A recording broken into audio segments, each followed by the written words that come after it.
Hello friends, good morning to all. स्वागत है आपका इंटीग्रेटेड प्रिपरेशन में। तो आइए शुरुआत करते हैं आज modern history of India lecture series में एक और नए लेक्चर की, जिसका टॉपिक रहेगा extension of British paramountcy through administrative policies. ठीक है, यानी कि जो ब्रिटिश सर्वोपारिता थी या ब्रिटिश सर्वोच्चता जो थी उसका किस तरह से एक्सटेंशन हुआ इंडिया में थ्रू द एडमिनिस्ट्रेटिव पॉलिसीज़। ठीक है, अब देखिए लास्ट लेक्चर तक हमने ये देखा कि ब्रिटिशर्स किस तरह से एक्सपैंड कर रहे थे बाय वॉर, है ना। हमने देखा किस तरह से मराठा टेरिटरी को उन्होंने अपना बनाया, बंगाल वाली टेरिटरी को अपना बनाया, मैसूर की टेरिटरी को अपना बनाया, पंजाब और सिंध को जीता।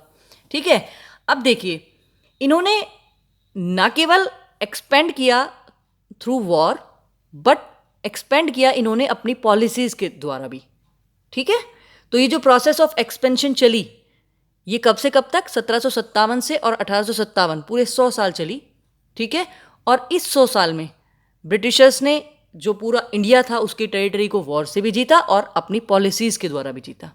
ठीक है, तो इस लेक्चर में हम उन पॉलिसीज़ के बारे में पढ़ेंगे, राइट, जिनमें से जो पहली पॉलिसी है वो है पॉलिसी ऑफ रिंग फेंस।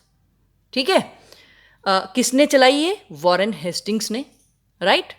अब देखिए वॉरेन हेस्टिंग्स जब इंडिया में गवर्नर जनरल बना था तो वो उस टाइम पे बना था जिस समय कंपनी को खतरा था मराठों से, निजाम से, है ना, और उधर से नॉर्थ वेस्ट साइड से इंडिया पे एक्सपेंशन, इंडिया पे अटैक होने का खतरा था। तो वॉरेन हेस्टिंग्स ने क्या सोचा कि जो भी हम टेरिटरी जीतें हम उसके चारों तरफ एक ऐसा एरिया कंस्ट्रक्ट करें जिसमें कि अगर कोई बाहरी पावर अटैक करती है तो वो हमारी जो टेरिटरी है हम उस पर अटैक ना करें और उस बाहरी हिस्से जो बाहरी हमने फेंस बनाई है वहीं पर तक सीमित रह जाए वो पावर। ठीक है, ये देखिए मैंने लिखा भी है, the aim of this policy was creating buffer zones to protect companies frontier, right. ये कहाँ कहाँ यूज़ की वॉरेन हेस्टिंग्स ने? मराठा, मैसूर और अफगान इन्वेडर्स के अगेंस्ट। ठीक है, जैसे हमने पढ़ा था जब बैटल ऑफ बक्सर हुआ था उसके बाद जो संधि हुई थी, है ना, तो इन्होंने क्या किया था, इन्होंने जो अवध का नवाब था, अवध को जीता नहीं था, इन्होंने अवध को एक बफर जोन बनाया था। ठीक है, और इन्होंने अवध के नवाब से बोला था कि तुम्हें हमारी कंपनी का एक रेजिडेंट अपने यहाँ पर रखना होगा। ठीक है, तो देखिए Awadh frontier was safeguarded to protect Bengal on the condition that Nawab would bear the expenses of companies army used for the defence. ठीक है, तो इनका मानना ये था कि अगर कोई बाहरी पावर कंपनी पर अटैक करती भी है तो पहले वो अवध पर अटैक करेगी और अवध की हम हेल्प करेंगे अपने सैनिकों के द्वारा। ठीक है, इस तरह जो इनकी टेरिटरी थी स्पेशली बंगाल वो बच जाती। समझ गए आप? तो ये थी the policy of ring fence. ठीक है, अब देखिए दूसरी जो पॉलिसी है वो है सब्सिडरी अलायंस की पॉलिसी। किसने चलाई थी? लॉर्ड वेलेस्ली ने, राइट। लॉर्ड वेलेस्ली कब इंडिया में गवर्नर जनरल बन के आया था? 1798 में। ठीक है, तो देखिए इस पॉलिसी में क्या होता था, आप इसको एक्चुअली ये जो ऊपर वाली पॉलिसी है पॉलिसी ऑफ रिंग फेंस, इसी का फर्दर एक्सटेंशन बोल सकते हैं। ठीक है, इस पॉलिसी में ये जो ब्रिटिशर्स थे ये कहते थे कि जो भी नेटिव रूलर होगा उसको परमानेंट ब्रिटिश फोर्स रखनी होगी अपनी टेरिटरी में। ठीक है, जिसका खर्चा कौन उठाएगा? वो राजा खुद, राइट। दूसरी शर्त क्या थी कि native ruler could not employ any European without prior permission of the company. ठीक है, मतलब कंपनी की परमिशन के बगैर जो नेटिव रूलर था वो अपने आर्मी के अंदर को किसी भी, या अपने आप कह सकते हैं कोर्ट के अंदर किसी भी यूरोपियन को एम्प्लॉय नहीं करेगा कंपनी की परमिशन के बगैर। देखिए 1798 का टाइम पीरियड वो टाइम पीरियड था जिस समय नेपोलियन बहुत ज़्यादा एक्सटेंड कर रहा था फ्रांस की टेरिटरी को, राइट। तो कंपनी को ये खतरा था कहीं नेपोलियन ना इंडिया पर अटैक कर दे, क्योंकि जो फ्रांस की कॉलोनी थी ये मॉरिशियस में भी थी। ठीक है, जो इंडियन ओशन में, तो इन्हें खतरा था। तो इन्होंने इस वाले जो अपना नेपोलियन का जो फियर था इनके दिमाग में उसको दूर करने के लिए ये वाला क्लॉज इस संधि के अंदर ऐड कर दिया। ठीक है, एक और शर्त क्या थी कि वो राजा किसी भी इंडियन रूलर के साथ ना तो वॉर करेगा और ना ही किसी भी तरह की ट्रीटी कंक्लूड करेगा। ठीक है, जब तक वो कंपनी से कंसल्ट नहीं कर लेता। देख रहे हैं, एक और शर्त थी कि ब्रिटिश जो है ना बदले में क्या करेंगे, राजा को डिफेंड करेंगे उसके एनिमीज से, ठीक है, और उसके जो इंटरनल अफेयर्स हैं स्टेट के उसमें इंटरफेयर नहीं करेंगे, राइट। तो आप ये कह सकते हैं कि इंडियन रूलर्स ने अपनी जो इंडिपेंडेंस थी उसको खो दिया था सिक्योरिटी खरीद कर, है ना। इन्होंने सिक्योरिटी तो खरीद ली ब्रिटिशर्स से, क्योंकि ब्रिटिशर्स की जो सेना थी या ब्रिटिशर्स जो ट्रूप्स थे वो वो इनको रखने थे जो टाइम वॉर टाइम आने पर इनकी हेल्प करते, बट कहीं ना कहीं इन्होंने अपनी इंडिपेंडेंस खो दी थी by the policy of this subsidiary alliance, ठीक है। देखिए, अगर हम इस पॉलिसी की इवोल्यूशन की बात करें तो बेसिकली डुप्ले वो ऐसा पहला बंदा था जो फ्रेंच गवर्नर था जिसने इस पॉलिसी को इवॉल्व किया, ठीक है। और फर्स्ट इंडियन स्टेट कौन सी थी जो इस पॉलिसी के अंडर फॉल हुई थी, वो थी अवध 1765 में, ठीक है। वही जो ट्रीटी साइन हुई थी बैटल ऑफ बक्सर के बाद में, राइट। तो अगर हम बात करें stages of application of subsidiary alliance, देखिए जब भी ब्रिटिशर्स किसी नेटिव रूलर को फंसाते थे सब्सिडरी अलायंस में तो उनके क्या क्या स्टेप्स होते थे। पहला स्टेप्स था ऑफरिंग ऑफ ट्रूप्स। जब भी किसी राजा की लड़ाई होती थी, कोई वॉर होता था उसका, तो ब्रिटिशर्स उसको खुद से आगे बढ़ के पहले अपने ट्रूप्स ऑफर करते थे, ठीक है। अब जब ट्रूप्स राजा की हेल्प कर देंगे एक बार, तो ये क्या करेंगे, ये राजा के दूसरे स्टेप में making common cause with the state, ये उस राजा को ये प्रिटेंड करते थे कि हमारा जो है ना तुम्हारे साथ में, मतलब अगर तुमको हानि हो रही है तो हमको भी हानि हो रही है, ठीक है। तो तीसरा क्या स्टेप था, recruiting training and maintaining fixed number of soldiers for money, कि ये राजा के सामने ये शर्त रखते थे कि हम तुम्हारे लिए कुछ रिक्रूट करेंगे सैनिक, उनको ट्रेनिंग देंगे और तुम मेंटेन करोगे फिक्स नंबर ऑफ सोल्जर्स, ठीक है, और इनका खर्चा कौन उठाएगा, राजा, right.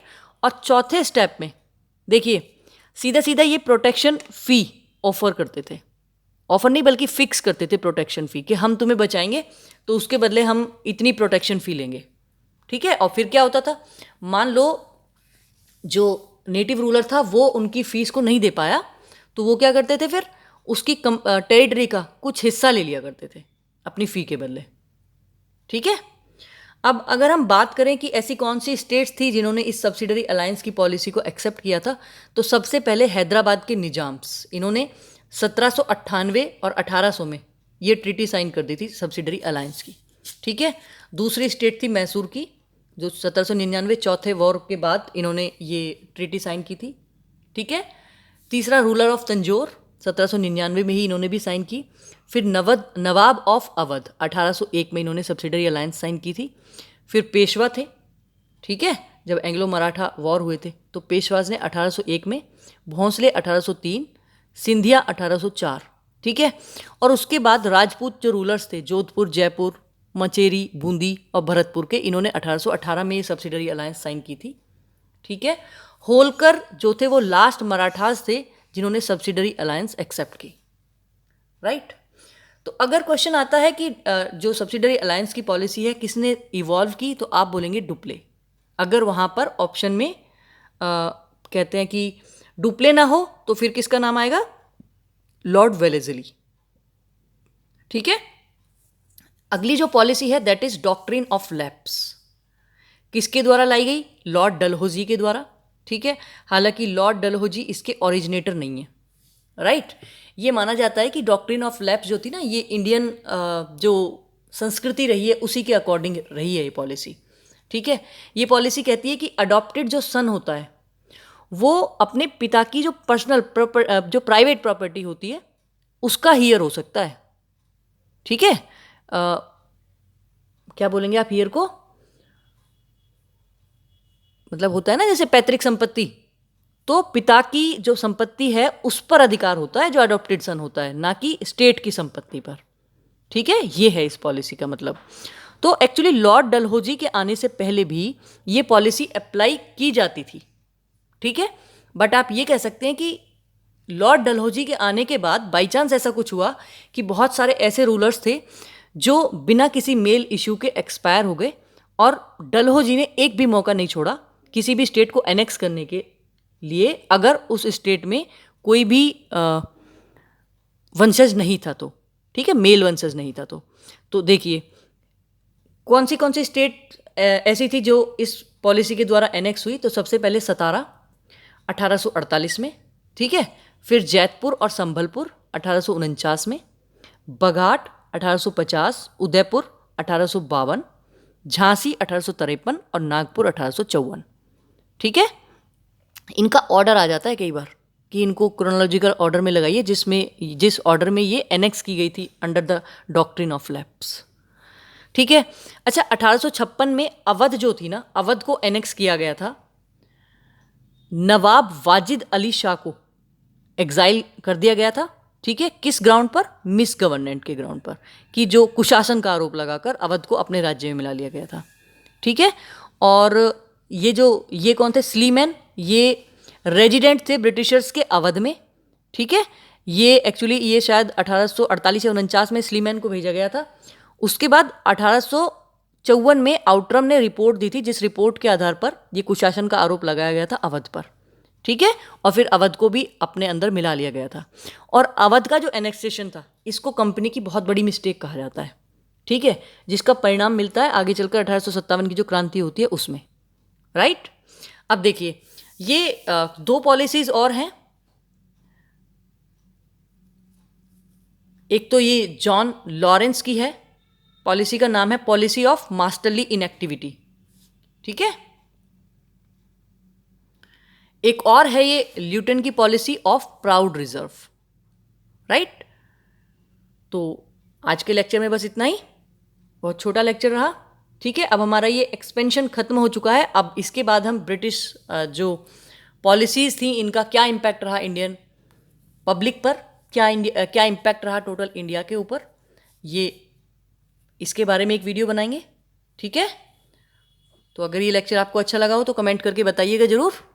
Okay, have a nice day, thank you.